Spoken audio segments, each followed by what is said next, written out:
Absolutely nothing beats windshield time, a road trip, and good conversation in the car. Welcome to another episode of Dan the Road Trip Guy, where we have entertaining conversations about cars and road trips, life lessons, and maybe every now and then a little advice. I'm your host, Dan Neal, road trip extraordinaire, and now buckle up and enjoy the show. All right, I'm excited today. My guest is longtime friend Liz Kaser. Linda and I have known Liz and her husband Kurt for probably about 26 years. Our kids went through grade school and junior high and high school together, and I'm just excited to spend a little time with her on this virtual road trip. We're both here in Cincinnati, but separated by a few miles, and I'm just thrilled to talk to her. Welcome to the show, Liz. Thanks. Thanks for having me, Dan. Pleasure. Let's start this off with just take a couple minutes and tell people who is Liz Kaser. I am a mother of two grown sons. I have a adorable granddaughter. I have my own private practice doing eating disorder recovery coaching here in Terrace Park, but I have clients from all over the country because I work online a lot. So that's been helpful. I am an avid cyclist. I love to do anything in the world outdoors. I've been married for, 37 years. Well, congrats. I'm married the boy down the street. So that's a lot of my work. I'm kind of doing some adventuring, dipping my feet into maybe getting my master's in theology and culture. So I've got a lot of things on my plate right now. So it's good. That's great. Yeah, thanks for sharing that. Yeah. So you are on Dan the Road Trip Guy because I love road trips and cars and all that good stuff. Uh-huh. And I love to start this with, okay, take me back in time. And what was that first car that you drove around? Oh my gosh. I don't know if people will even remember it. It was a Renault Le Car. Oh my. We got it.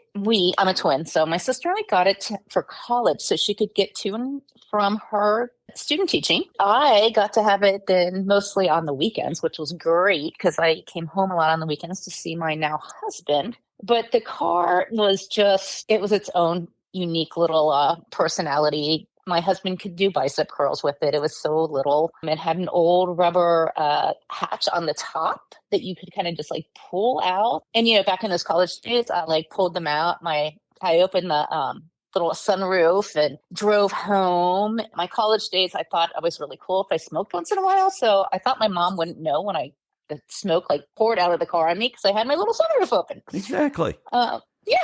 Not a habit I'm into now, but it was, back in the 80s. Yeah, so that's my first car, it was a 5-speed. You could get her up to about 45 or 50 before she started to vibrate all over on the highway. There you go.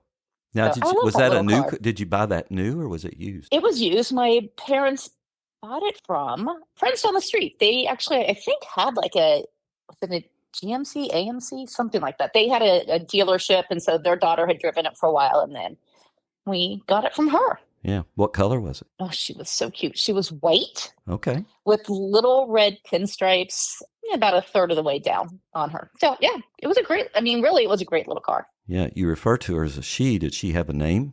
Elsie. Yeah. See, Elsie the car. And Elsie did really, really well for us until I believe my brother wrecked her along with some other cars in our family. So okay. She met her demise. You have a cool car. One of your cool cars today is Saab convertible, right? Yeah, I love my Saab convertible. We got that when I went to take my Lexus, which, by the way, was my favorite car ever. Okay. To get serviced. And there was this really cool blue Saab on the lot. And it was I want to say it's a 2009 maybe, and it only had 7,000 miles on it. Got it, drove it around Cincinnati for a while, and then 3 years ago I drove it up to Michigan, and that's where she lives now. All right. And she doesn't have a name. Yeah, very good. Yeah, people don't name their cars today. So that was something, I guess, from back in our early days. Yeah. All right, so tell me, that's great. Great stories. Love the Le Car. Epic road trip in your life. One that you just look back on. It was just such a memorable event. And tell me about it. It's kind of sounds weird for an epic road trip, but my husband and I were talking about this. And I would say our epic road trip was coming home from Michigan, gosh, 2 years ago now, maybe? Okay. So we were driving home from Michigan after we stayed later than the rest of the family, my sister and her family. And we went to look at a cottage on Walloon Lake. We didn't say a word to each other in the car. We just got in. We were both afraid to say, let's buy it. I think it's such a memorable trip because it's evolved into road trip after road trip after road trip back and forth to the cottage. We really didn't have any idea at the time how important it would be, the legacy for the children. Yeah, after thinking about it, that was my favorite road trip. We came back and finally about we came from Petoskey, and finally about the time we got to Toledo, maybe we started to really talk like this is a possibility. Yeah, so that's kind of one of my favorite road trips that we've had. You go up to Michigan a lot. When did you start going up to Michigan? We started going up, gosh, we bought the cottage when I was 40 or 39. So, and I'm going to be 60. Yeah, about 20, 21 years, something like that. It's a cool story. Yeah, So we go back and forth from there a lot. And my only other good epic road trip was when my 3-year-old decided he was going to be potty trained on the way to West Virginia. Okay. Do you know how many scary places there are to go to the bathroom in West Virginia for a 3-year-old? So that was another pretty funny one. Well, that's a good one. Yeah, I like that. Yeah. So this summer you went on an adventure, and I want to talk to you about that, but it was Everesting 29029. Right. And so let's talk about that a little bit. And just first off, I doubt many people listening to this podcast know anything about it. So tell us about the event. Well, 29029 is the amount of elevation you gain when you climb Mount Everest. Obviously, I wasn't going to go climb Mount Everest because it would involve camping. So instead, it's a big just event in the country. They're normally at like 4, 5, 6 different mountains.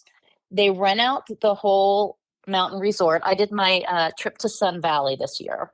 Okay. And what you do is actually laps. So you start at 6 a.m. in the morning and you climb up and you take a gondola down. So for Sun Valley, I had to do 15 laps of up and down.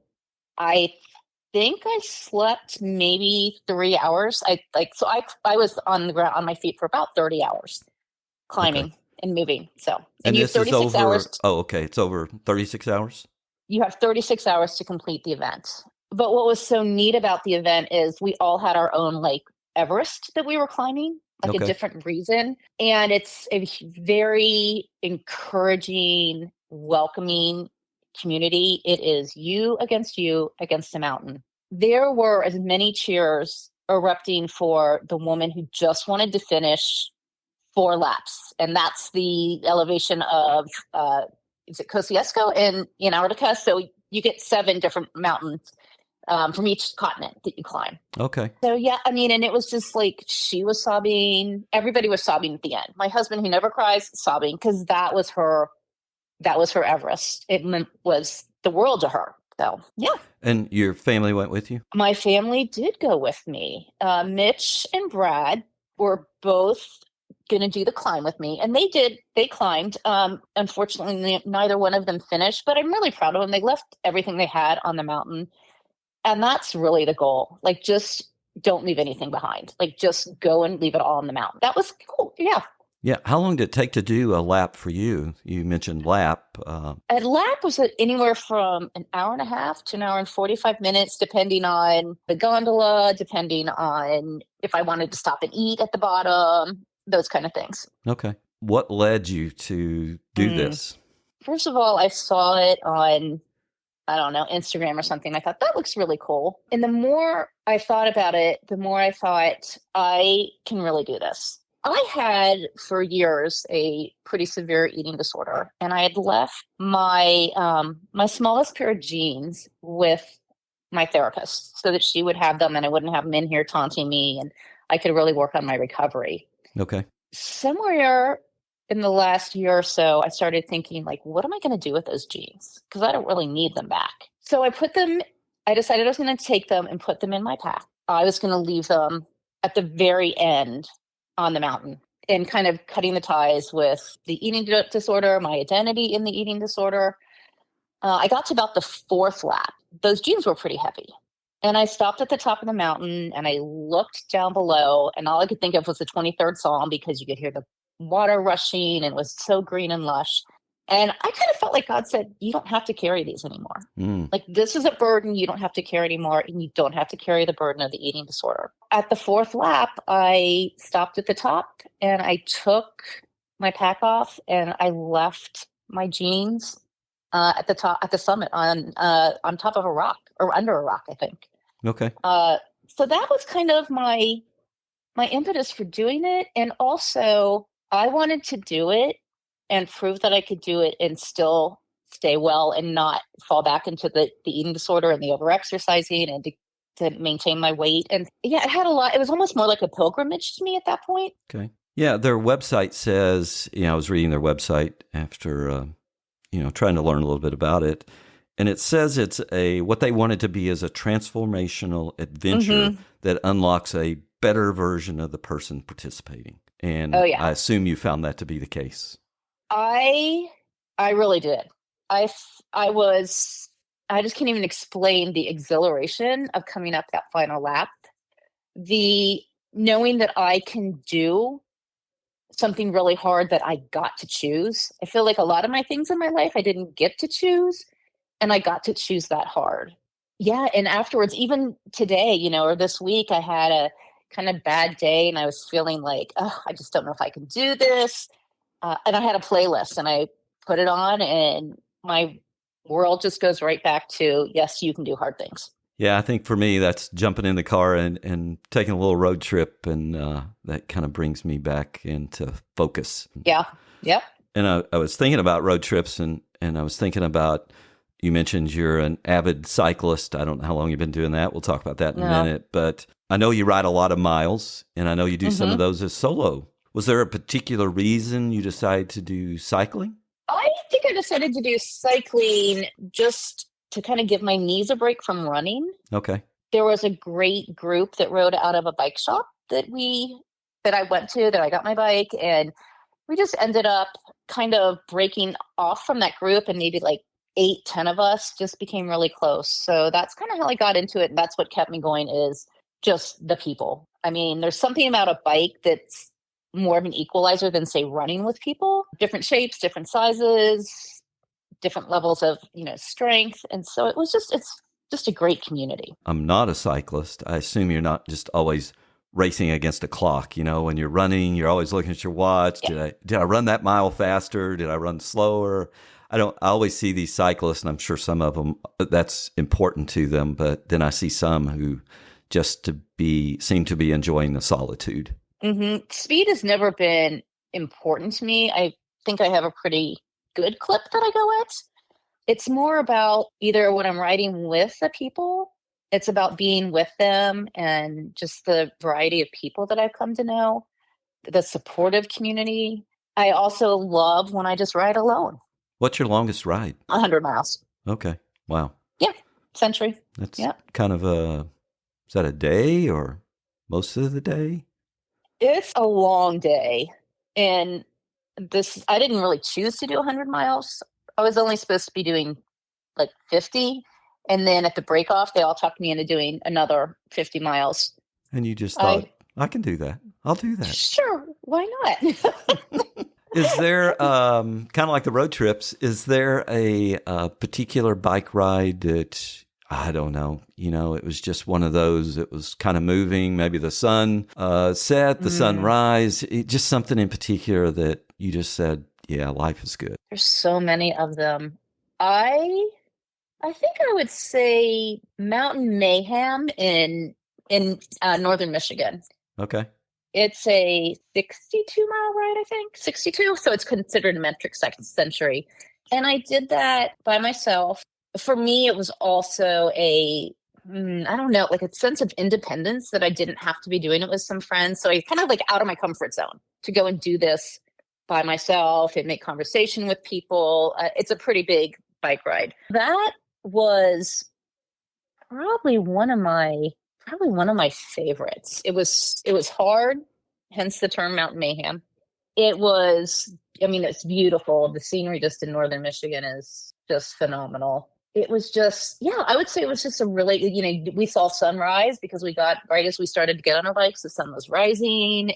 It was just a great day. Yeah. Thanks for sharing that. That's cool. Shifting gears a little bit in that Le Car, we'll shift gears since it was 5-speed. Nobody knows how to drive a 5-speed today.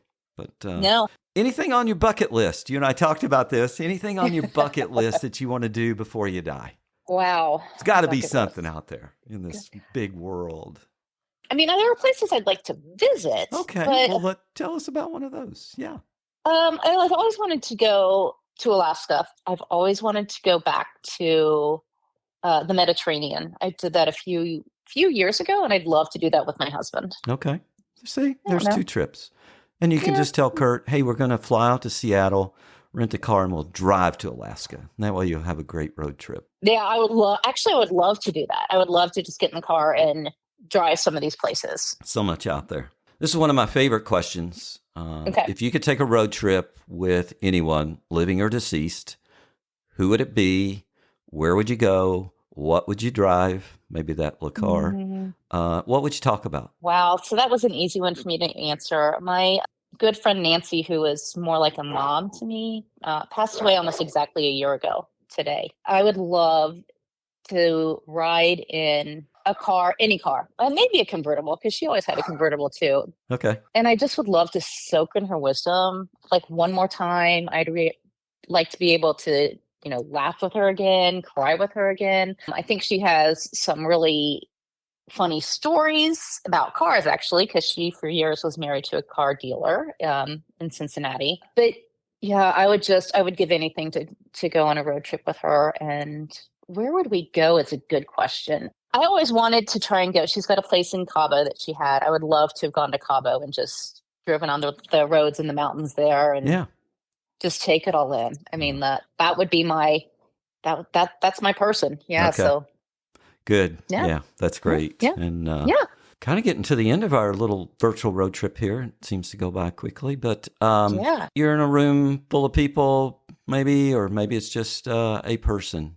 If you could offer some words of advice, encouragement, what do you think those would be? Well, I think the obvious, this will pass eventually. This too will pass. I think maybe the mantras I used on the mountain.